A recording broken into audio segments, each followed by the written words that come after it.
ओम शांति। आज 20 अक्टूबर दिन रविवार, अव्यक्त मुरली का विशेष दिन। आज की जो मुरली है वो अव्यक्त बाप दादा ने 28 मार्च 2002 को सुनाई थी। उस समय बाबा ने इस वर्ष को निर्माण, निर्मल और व्यर्थ से मुक्त होने का मुक्ति वर्ष मनाने के लिए प्रेरित किया था। बाबा जो होमवर्क देते हैं उसकी चेकिंग जैसे टीचर भी बच्चे को देता है तो पूछता है ये होमवर्क हुआ। एग्ज़ाम के दिन आते हैं तो फिर से रिवाइज कराता है। तो उसी तरह संगम युग का जो समय चल रहा है, पहले मुरली चली फिर रिवाइज हुई, अब रियलाइज करना है कि बाबा ने जो कहा था वो हम कहाँ तक बने हैं। तो सुनेंगे बाबा के मधुर महावाक्य। आज 20 तारीख है। मुरली का टाइटल है इस वर्ष को निर्माण, निर्मल वर्ष और व्यर्थ से मुक्त होने का मुक्ति वर्ष मनाओ। आज बाप दादा अपने चारों ओर के बच्चों के मस्तक में चमकती हुई 3 लकीरें देख रहे हैं, है ना। 3 लकीरें बाबा बच्चों की देख रहे हैं। कौन सी है 3 लकीरें? एक लकीर है प्रभु पालना की, दूसरी लकीर है श्रेष्ठ पढ़ाई की और तीसरी लकीर है श्रेष्ठ मत की। प्रभु पालना की, श्रेष्ठ पढ़ाई की और श्रेष्ठ मत की, तीनों ही लकीर चमक रही हैं। ये तीनों लकीर सर्व के भाग्य की लकीरें हैं। आप सभी भी अपनी तीनों लकीरें देख रहे हो ना। प्रभु पालना का भाग्य सिवाय आप ब्राह्मण आत्माओं के और किसी को भी प्राप्त नहीं होता। अनुभव करते हैं सभी कि हम किसकी पालना में पल रहे हैं। तो बावन बोला परमात्म पालना, जिस पालना से कितने श्रेष्ठ पूजनीय बन जाते हो। कभी स्वप्न में भी ऐसा सोचा था कि मुझ आत्मा को परमात्म पढ़ाई का अधिकार प्राप्त होना है, लेकिन अभी साकार में अनुभव कर रहे हो। स्वयं सद्गुरु अमृत वेले से रात तक हर कर्म की श्रेष्ठ मत दे, कर्म बंधन के परिवर्तन में कर्म संबंध में आने की श्रीमत देने के निमित्त बनाएंगे। यह भी स्वप्न में नहीं सोचा था, है ना। कर्म बंधन से मुक्त होकर अगर हम बाबा के श्रीमत पर चलते हैं तो क्या हो जाते हैं? हमारे कर्म संबंध हो जाते हैं। भगवान बोला ये स्वप्न में भी नहीं था, लेकिन अभी अनुभव से कहते हो हमारा हर कर्म श्रीमत पर चल रहा है। ऐसा अनुभव है। ऐसा श्रेष्ठ भाग्य हर बच्चों का बाप दादा भी देख हर्षित होते हैं। वाह मेरे श्रेष्ठ भाग्यवान, वाह। बच्चे कहते वाह बाबा वाह, और बाप कहते वाह बच्चे वाह। आज अमृत वेले से बच्चों के 2 संकल्पों से याद बाप दादा के पास पहुंची। मतलब 2 संकल्प बच्चों के पहुंचे बाबा के पास। एक तो कई बच्चों को अपना अकाउंट देने की याद थी, दूसरी बाप के संग के रंग की होली याद थी। तो सभी होली मनाने आए हो ना। तो ये मार्च का महीना है, मार्च की मुरली है, तो होली का समय रहा होगा। तो बाबा ने कहा कि ब्राह्मणों की भाषा में मनाना अर्थात बनना, होली मनाते हैं अर्थात होली बनते हैं। बाप दादा देख रहे थे ब्राह्मण बच्चों का होलीएस्ट बनना कितना सर्व से न्यारा और प्यारा है। वैसे द्वापर के आदि की महान आत्माएं और समय प्रति समय आए हुए धर्म पिताएं भी पवित्र होली बने हैं, लेकिन आपकी पवित्रता सबसे श्रेष्ठ भी है और न्यारी भी है। कोई भी सारे कल्प में चाहे महात्मा है, चाहे धर्म आत्मा है, धर्म पिता है, लेकिन आपकी आत्मा भी पवित्र और शरीर भी पवित्र। प्रकृति भी सतो प्रधान पवित्र, ऐसा होलिस्ट कोई न बना है न बन सकता है ना। इतनी प्योरिटी, जैसे बांतमा धर्मात्मा तो उनका शरीर तो पतित है ना, प्रकृति भी पतित है, लेकिन बाबा ने बोला आप ऐसे पावन बनते हो जो आपकी आत्मा भी पावन हो जाती, शरीर भी पावन हो जाता और प्रकृति भी पावन। तो बाबा ने बोला ऐसा कोई बना है न बन सकता है। अपना भविष्य स्वरूप सामने लाओ, है ना, एक सेकंड में अपना संपूर्ण देवी देवताई स्वरूप सामने लाओ। सबके सामने अपना भविष्य स्वरूप आया, या पता ही नहीं कि बनूंगा या नहीं बनूंगा, क्या बनूंगा, कुछ भी बनेंगे लेकिन होंगे तो पवित्र ना। शरीर भी पवित्र, आत्मा भी पवित्र और प्रकृति भी पावन सुखदायी। निश्चय की कलम से अपना भविष्य चित्र सामने ला सकते हैं। निश्चय है ना, टीचर्स को निश्चय है। अच्छा, एक सेकंड में अपना भविष्य चित्र सामने ला सकते हो। चलो कृष्ण नहीं बनेंगे लेकिन साथी तो बनेंगे ना, कितना प्यारा लगता है। आर्टिस्ट बनना आता है या नहीं आता है, बस सामने देखो, है ना, चित्र बनाओ, है ना, मन की कलम से, दृढ़ता की कलम से, निश्चय की कलम से। तो बाबा ने बोला आप आर्टिस्ट बनना आता है, अभी साधारण हूँ, कल ड्रामा का कल ये कल नहीं जो कल आएगा, तो कल यह पवित्र शरीरधारी बनना ही है। पांडव क्या समझते हो, पक्का है ना, शक तो नहीं है, पता नहीं बनेंगे या नहीं, शक है नहीं है ना, पक्का है। जब राजयोगी हैं तो राज्य अधिकारी बनना ही है। बाप दादा कई बार याद दिलाते हैं कि बाप आपके लिए सौगात लाए हैं, तो सौगात क्या लाए हैं, क्या सौगात लाए हैं, सुनहरी दुनिया, सतो प्रधान दुनिया की सौगात लाए हैं। तो निश्चय है, निश्चय की निशानी है, क्या निशानी है, रूहानी नशा। जितना अपने राज्य के समीप आ रहे हो, घर के भी समीप आ रहे हो और अपने राज्य के भी समीप आ रहे हो, तो बार बार अपने स्वीट होम और अपनी स्वीट राज्य की स्मृति आनी ही चाहिए। किसकी किसकी, अपने घर की और राजधानी की, स्वीट होम और स्वीट राजधानी की। यह समीप आने की निशानी है। अपना घर, अपना राज्य ऐसा ही स्पष्ट स्मृति में आए, तीसरे नेत्र द्वारा स्पष्ट दिखाई दे, अनुभव हो, आज यह कल यह। कितने बार पार्ट पूरा कर अपने घर और अपने राज्य में गए हो, याद आता है ना, और अब फिर से जाना है। तो बाबा ने इतना समीपता का अनुभव, माने जितना समीप अनुभव होगा उतने समीप आप आ रहे हैं, एकदम स्पष्ट हो कि अब घर जाना है, राजधानी में आना है। तो बाबा ने कहा, बाप दादा ने सभी की वर्तमान समय की रिजल्ट देखी, चाहे डबल फॉरनर चाहे भारतवासी, सभी बच्चों के रिजल्ट में देखा कि वर्तमान समय अलबेलेपन के बहुत नए नए प्रकार बच्चों में है। अनेक प्रकार का अलबेलापन है, मन ही मन में सोच लेते हैं सब चलता है। आजकल का सब बातों में ये विशेष स्लोगन है, सब चलता है, यह अलबेलापन है। बाबा देखो कितना सूक्ष्मता की ओर ले जा रहा है ना, अभी के समय के हिसाब से। बावन बोला सब चलता है, यह अलबेलापन है, साथ में थोड़ा थोड़ा भिन्न भिन्न प्रकार का पुरुषार्थ व स्व परिवर्तन में अलबेलेपन के साथ कुछ परसेंटेज में आलस्य भी है। हो जाएगा, कर ही लेंगे। बाप दादा ने नए नए प्रकार के अलबेलेपन की बातें देखी, इसलिए अपना सच्ची दिल से अलबेलेपन रूप से नहीं, अकाउंट जरूर रखो।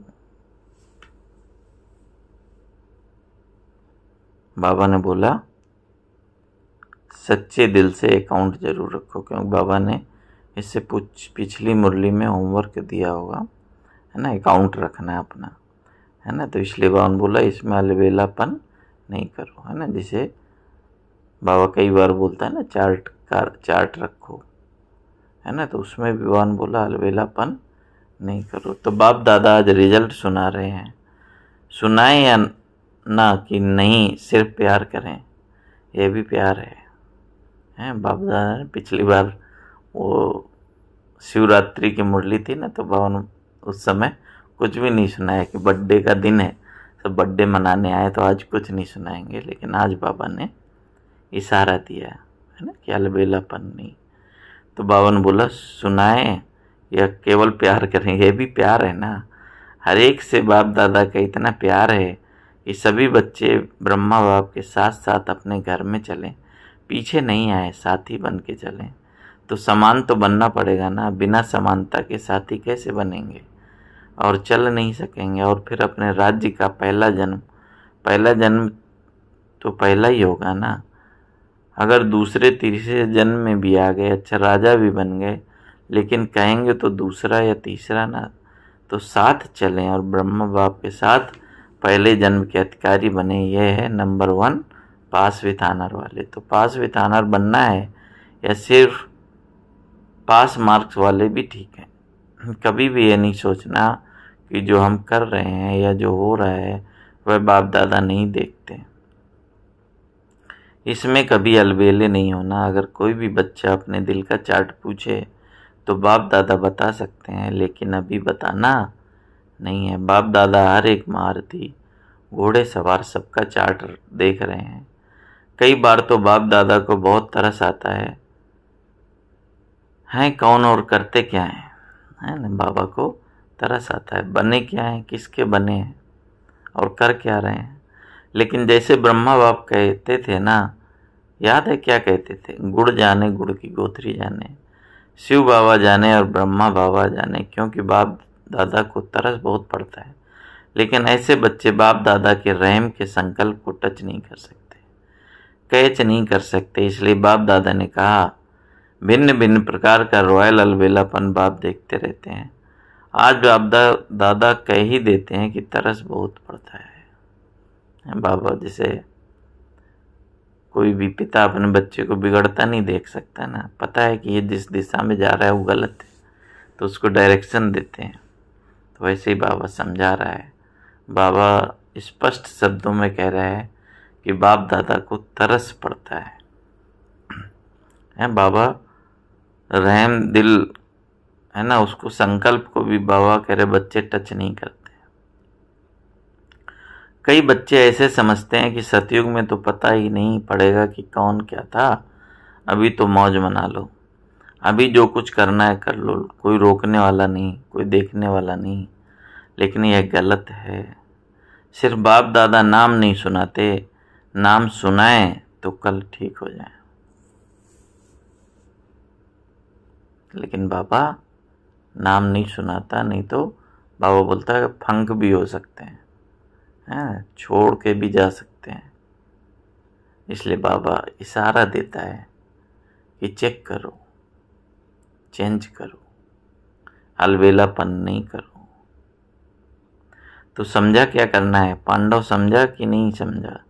चल जाएगा, चलेगा नहीं, क्योंकि बाप दादा के पास हर एक की हर दिन की रिपोर्ट आती है ना। समझो इस बात को। बाप दादा आपस में भी रूढ़ रियान करते हैं, माने ब्रह्मा बाबा और शिव बाबा। तो बाप दादा सभी बच्चों को फिर से इशारा दे रहे हैं कि समय सब प्रकार से अति में जा रहा है। माया भी अपना अति का पार्ट बजा रही है, प्रकृति भी अपना अति का पार्ट बजा रही है। ऐसे समय पर ब्राह्मण बच्चों का अपनी तरफ अटेंशन भी अति अर्थात मन वचन कर्म में जाना चाहिए। अटेंशन भी अति में जाए। जैसे कल के वरदान में भी अभी कुछ दिन पहले आया था वरदान में, अपनी सूक्ष्म कमजोरियों का चिंतन कर उसे चेंज करना, वह स्वचिंतन है। स्वचिंतन केवल मुरली के पॉइंट का चिंतन नहीं है। स्वचिंतन माने परिवर्तन। तो बावन बोला साधारण पुरुषार्थ नहीं। वैसे बाप दादा ने देखा कि सेवा में लगन अच्छी है, सेवा के लिए वह रेडी है, चांस मिले तो प्यार से सेवा के लिए वह रेडी हैं। लेकिन अभी सेवा में एडिशन करो, वाणी के साथ साथ मनसा अपनी आत्मा को विशेष कोई न कोई प्राप्ति के स्वरूप में स्थित कर वाणी से सेवा करो। माने तीनों सेवा एक साथ।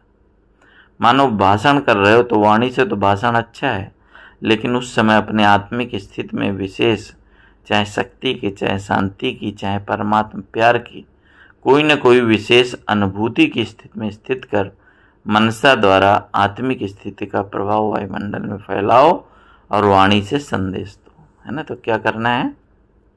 अपनी आत्मिक स्थिति से, चाहे शक्ति की, चाहे शांति की, चाहे परमात्मा प्यार की स्थिति में स्थित होकर बाबा ने बोला संदेश दो, वाणी द्वारा संदेश दो, मनसा आत्मिक स्थिति द्वारा अनुभूत कराओ।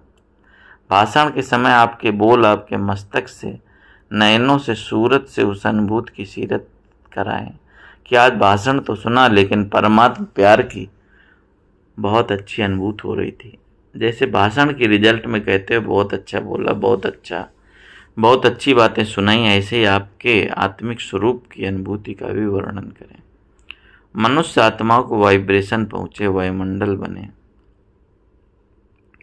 जब साइंस के साधन ठंडा वातावरण कर सकते हैं, सबको महसूस होता है कि बहुत ठंडाई आ रही है, गर्म वायुमंडल अनुभव करा सकते हैं। साइंस सर्दी में गर्मी का अनुभव करा सकती है, गर्मी में सर्दी का अनुभव करा देती है। तो आपकी साइंस क्या प्रेम स्वरूप, सुख स्वरूप, शांत स्वरूप वायुमंडल अनुभव नहीं करा सकती? यह रिसर्च करो। सिर्फ अच्छा किया लेकिन अच्छे बन जाएं, तब समाप्ति के समय को समाप्त कर अपना राज्य लाएंगे। क्यों आपको अपना राज्य याद नहीं आता? संगम युग श्रेष्ठ है, वह ठीक है, हीरे तुल्य है, लेकिन हे रहम दिल विश्व कल्याणी बच्चे, अपने दुखी अशांत भाइयों पर रहम नहीं आता। उमंग नहीं आता कि दुख में संसार को सुख में बना दें। यह उमंग नहीं आता। दुख देखने चाहते हो, दूसरों का दुख देखकर भी रहम नहीं आता। आपके भाई हैं, बहन हैं, तो दुख देखना अच्छा लगता है। आपका दयालु कृपालु स्वरूप इमर्ज करो, सिर्फ सेवा में नहीं लग जाओ। ये प्रोग्राम किया, यह प्रोग्राम किया, चलो वर्ष पूरा हुआ, अभी मर्सीफुल बनो, चाहे दृष्टि से, चाहे अनुभूति से, चाहे आत्मिक स्थिति के प्रभाव से मर्सीफुल बनो, रहम दिल बनो। अच्छा है, कितना अच्छा बाबा ने सभी का अटेंशन खिंचवाया कि अति में जैसे समय जा रहा है, माया अति में है, प्रकृति अति में है, ऐसे अति में जाके अपने पुरुषार्थ को बढ़ाया। अच्छा, बाबा ने सुनाया कि बाप दादा ने एक बात और भी देखी है। सुनना अच्छा नहीं लगता, कभी कभी कोई बच्चे, अच्छे बच्चे भी दूसरे की बातों में बहुत पड़ते हैं। दूसरों की बातें देखना, दूसरों की बातें वर्णन करना और देखते भी व्यर्थ बातें। विशेषता एक दो की वर्णन करना वह कम है। हर एक की विशेषता देखना, विशेषता वर्णन करना, उनकी विशेषता द्वारा उनको उमंग उत्साह दिलाना यह कम है। लेकिन व्यर्थ बातें, जिन बातों को बाप दादा कहते हैं छोड़ दो, अपनी तो छोड़ने की कोशिश करते, लेकिन दूसरों की देखने की आदत है, उसमें टाइम बहुत जाता है। बाप दादा एक विशेष श्रीमत दे रहे हैं, है कॉमन बात, लेकिन टाइम बहुत जाता है। बोल में निर्माण बनो। बोल में निर्माणता कम नहीं होनी चाहिए। भले साधारण शब्द बोलते हैं, समझते हैं, इसमें तो बोलना ही पड़ेगा ना, लेकिन निर्माणता के बजाय अगर कोई अथॉरिटी से निर्माण बोले तो थोड़ा कार्य का, सीट का 5% अभिमान दिखाई देता है। निर्माणता ब्राह्मणों के जीवन का विशेष श्रृंगार है। निर्माणता मन में, वाणी में, बोल में, संबंध संपर्क में हो। ऐसे नहीं 3 बातों में मैं तो निर्माण हूँ, एक में कम हूँ तो क्या हुआ, लेकिन एक कमी पास वितानर नहीं होने देगी।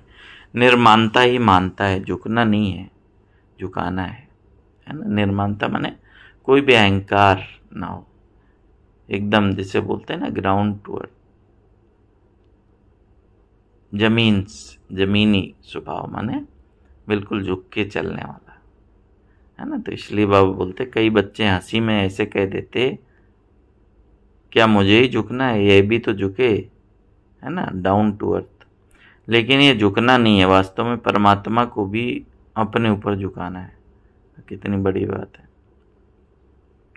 आत्मा की तो बात छोड़ दो, बाबा बोले आत्मा तो झुकेगी, भगवान भी उनको नतमस्तक करता है जो झुक कर चलता है, जिसमें अपना अभिमान नहीं है।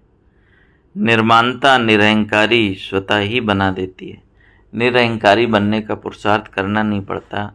निर्माणता हर एक के मन में आपके लिए प्यार का स्थान बना देती है। निर्माणता हर एक के मन में आपके प्रति दुआएं निकालती है। बहुत दुआएं मिलेंगी, दुआएं पुरुषार्थ में लिफ्ट से भी रॉकेट बन जाएंगी। निर्माणता ऐसी चीज़ है।